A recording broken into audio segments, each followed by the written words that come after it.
This is an email from my granddad that I received after I sent him a video response to some of his emails and some of his diary entries that he sends me and my sisters, where I shared some of the reasons I came to realize why I really hate responding to emails and why it kind of feels like it limits my ability to communicate. I touch on a whole bunch of stuff in this, but as you can see from his response, he clearly found some value from my perspective on communication. So I figured I'd just post this in case someone else finds value too. Hey granddad, hey cat intrusive, if you watch this. This is take two because the first one I went on a bit of a tangent that wasn't related, and so I'm trying to keep this concise and quick. Basically, I figured I'd reply to GDP 71 and 72, in particular on a video message, because I had some things that I realized were like long-term email format is quite difficult for me to reply to, and for a long time I couldn't quite put my finger on why it was. I kind of just assumed it was because like I didn't want to confront a big task, but I realized that's only one small part of the picture, and so I've got my notebook here where you can see I tried to draw something last time, but I'll be drawing on that to try and convey the visual things that I'm thinking about. And I also have my computer right here, just off camera, you can't see, where I have GDP 71 open right now. And so my intention with sharing this is that perhaps you guys can share with me what helps you communicate in long form, and perhaps I can also share why I find it is difficult to communicate in long form, and it actually feels like it limits my ability to be empathetic with someone and communicate well, from what I've learned about how to communicate through the resources which I want to share with you. So I'm going to share with you a page which is in my Notion document, which is only mildly formatted right now, so a bit all over the place, but the most important part of it are the resources that I use to learn about how to communicate. So I think we take for granted a lot how to have a conversation or how to communicate, and people don't actually necessarily teach us how to do it well. And for a lot of people, it's kind of like assume like, oh, there isn't one way to do it well. There's a lot of like variation to each conversation. But I found through my research of books and the mild autism of having to manually learn social cues and stuff like that, you can manually learn stuff like conversation, and when you properly learn it, it opens all these doors in communication that you never would have seen before, and all interactions feel so much more approachable now that I have techniques to use to actually get to empathy, to get to places where we can find common ground, or even share my opinion about someone else's problem.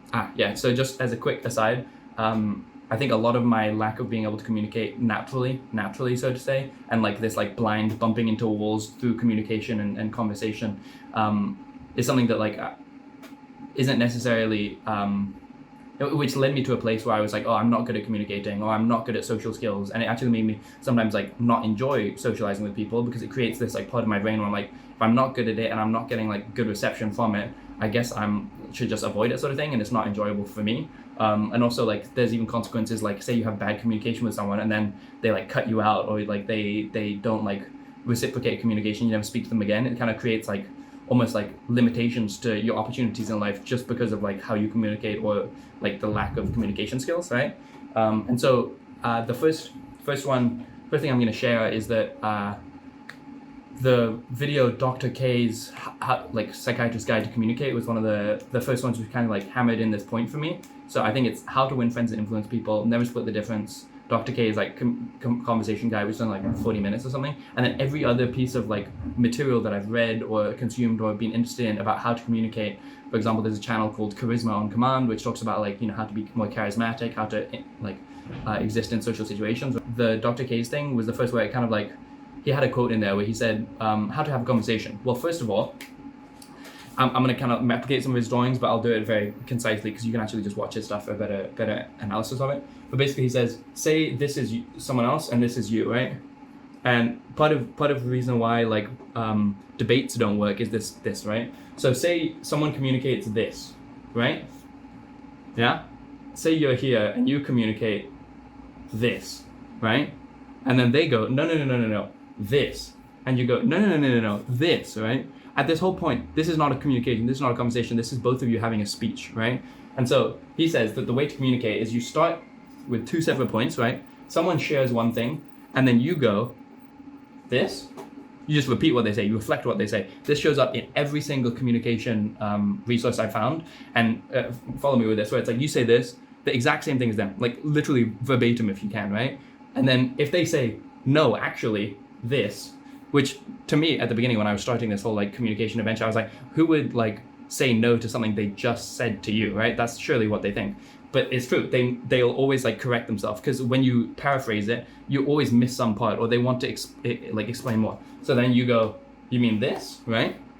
And then if they go, no, this, you say this. And so it's this constant reflection of ideas. And then the thing that he said that really stuck with me was someone in his chat, so he does like live streams of when he does these lectures, someone in his chat said, so when do I get to say something, right? When do I get to bring up a point or share an opinion? And he goes, in a conversation, that's the secret. You don't, right? And it sounds kind of weird where you're like, okay, wait, but a conversation's supposed to be between two people. But he says the reality is when people communicate, if you're both trying to communicate, the conversation's already doomed, right? And so the idea with good communication that gets hammered home in the Never Split the Difference book in the resources, which is all about like hostage negotiation. This is like conversations to the highest level. It's about like, how do you make sure that the person gets what they want, but you get what you want too, right? Especially if it feels like it's like conflicting interests. You're both like out here.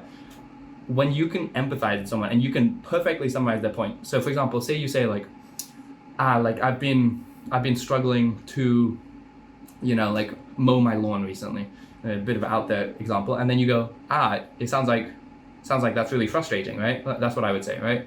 And then the person would go, no, it's just like, it's not frustrating so much as it's like sad because my mom told me to, if I kept care of the lawn, I could get like a reward for it, right? And you go, it sounds like you really care about getting this reward. And they go, it's not that I really care about it, it's just like, well, kind of like I've been waiting to get like a phone for a long time, so I can't afford it. And then you say like, it sounds like you really want to get a new phone, and you're upset that this is like your opportunity to do it and you're kind of squandering it. And then the key word when you can realize that a conversation is so quote unquote finished is someone goes like, that's exactly it, or no, exactly, or that's right, or yeah, absolutely, right? It means you've summarized exactly what they feel or exactly what they're trying to communicate, right? And that's the pivotal point where I realized, okay, that's where in the hostage negotiation book, Dr. K says like, no, you're not able to ever communicate in a conversation. But the reality is once you get in line with someone, and that basically shows that your lines are perfectly touching, right? You've perfectly summarized how they feel. Sometimes you'll even discover stuff they didn't even know they were communicating, right? You might get to something where it's like, it sounds like, and using it sounds like, not I think, or in my opinion, or like I heard. If you say it sounds like, right, it keeps you out of the equation, and it also kind of helps you guys communicate about a topic instead of like about you two as individuals, right? And so it sounds like, so basically you can come to things that they didn't even know they were communicating, right? And this like active reflection, it'll be in every communication place you can find. And it's that active reflection that, first of all, like I found it's difficult to find in long form content, right? In long form emails and stuff. So say for example, Grandad, you write 23 pages of your experience, right? And this is not a knock on you. I really appreciate you sharing. And I do tons of diary entries and journaling too, right? But say you share like thing A over on this line, you share thing B on this line, you share thing C, thing D, and then you do like a whole like summary as well, and you say thing Z, right? For me, as someone who's learned to communicate in such an effective way, I can't toot my own horn too much, but it's worked really well for me, right? And someone who's like found a way to communicate that really works for me, and found that it's like constantly field tested and constantly yields like incredible results with my communications and my relationships. When I see A, B, C, D, Z, right, it's difficult for me to get online with one of them, right? So the kind of like compromise I end up making is I have to make a message which is A, B, C, D, Z, question mark, right? But when it becomes such like a long message, it kind of becomes like the person who's writing it ends up coming to like, really far down the line of conversation by themselves. It's like when we go to this, like the original drawing of like two people communicating, right? It's like having a start of a communication where one person goes boom, boom, boom, boom, boom, boom, boom, boom. And then they go, maybe this as well. And also maybe this and this and this. And then I'm left here at the beginning where I'm like, do I retrace all the steps? Or do I just go up here and I just like try and like just make a conclusion based on what I heard, right? And what I found is in good communication, it's kind of like you need to reflect to earn the right to talk to yourself, right? Like people don't care about your opinion until they think you appreciate theirs, right? And so a lot of good communication is spent in this time of just basically getting them to understand that you empathize with them and summarizing their points until you actually understand what they're thinking, right? And so it kind of creates a situation where I'm like, I'm not sure how to approach the long emails without having to like summarize it all. And when I can't like essentially catch up because we're constantly tossing the ball back and forth, it's like a correspondence chess game, but you get to make 18 moves first, and then I have to like do I make my own 18 moves knowing what I know now? And then is that cheating? And then it kind of creates this like weird dynamic for me. Especially when a lot of the stuff you're sharing, there's like bits in it, which is like, what do you think, right? And then I'm like I might be making conclusions about your question that isn't actually in line with the things that you're taking for granted, or you're like assuming we're on the same page about, right? And like this is like it's not like a personal attack at all. This is like something I found with all emails I have, right? It kind of just, for me, it kind of creates this thing where I do this like communication thing where it's like, say someone does like A, B, C, D, B, C, D in the email, right? I have to split my email into A, therefore A plus, B, therefore B plus, C, therefore C plus, and then D, therefore D plus, right? And then also I can put like E, F on mine, and it creates all these like conversations that are essentially like each question someone asks is a separate conversation being asked, and like they can create these like trees of communication where eventually you end up having to just either hard dismiss some people's questions or like cut it down into like smaller chunks, or it ends up just spiraling into like 50 pages of emails at a time, right? Because it's like our brains work a little bit like with ADHD. The way I see it is our brain kind of works like a firework, right? So like when you shoot up one thought, it actually has like 4 different thoughts connected to it, right? And each of those short thoughts have like 4 different thoughts here, right?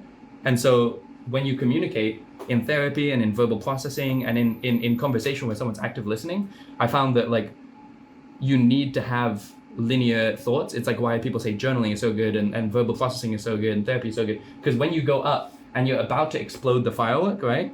And say you go like 1 and then you're about to do 2, right? The person goes, oh, no, let's just focus on, okay, this. They just do one path. And you go, so tell me about that, right? And then the person gets to this, they're about to explode, they hit one path and they're about to hit the second path. You go, okay. And then you actively respond. You go, okay, 1, 2, 3.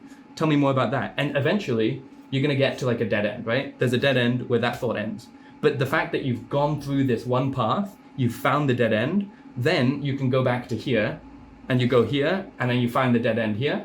And eventually you can actually slowly close off trees of thought until like, you've come to talk about each thing individually instead of just throwing like the fireworks display at someone and like kind of like hiding. I call it like hiding in the complexity of the situation, right? It's like when you have 18 things to deal with, you never have to deal with one, because one would never make a difference to the 18, right? It's almost like, because our problems spiral so much from our like firework brain, it can create this overwhelm where we know, okay, we have difficulty focusing, which means having one thought in our brain. So sticking on one path is always going to be really difficult. But the only way to solve an issue is to stick on the one path until like a conclusion is reached or like a solution is found, right?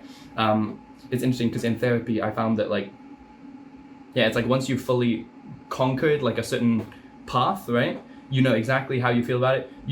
Your brain actually lets go of it a little bit more, where it's like, oh, okay, I've thought through that, right? Like that's completed for my brain, right? But if you always have this like firework where it's like you're at the end of a corridor and you know that the door at the end of the corridor is going to lead to a room with 4 other doors, and then each of those corridors is going to lead to a room with 4 other doors, you're never going to open the first door because your brain is just like overwhelmed by the idea of how many paths there are in the future, right? So regardless, this is kind of like one of my struggles with the emails, right?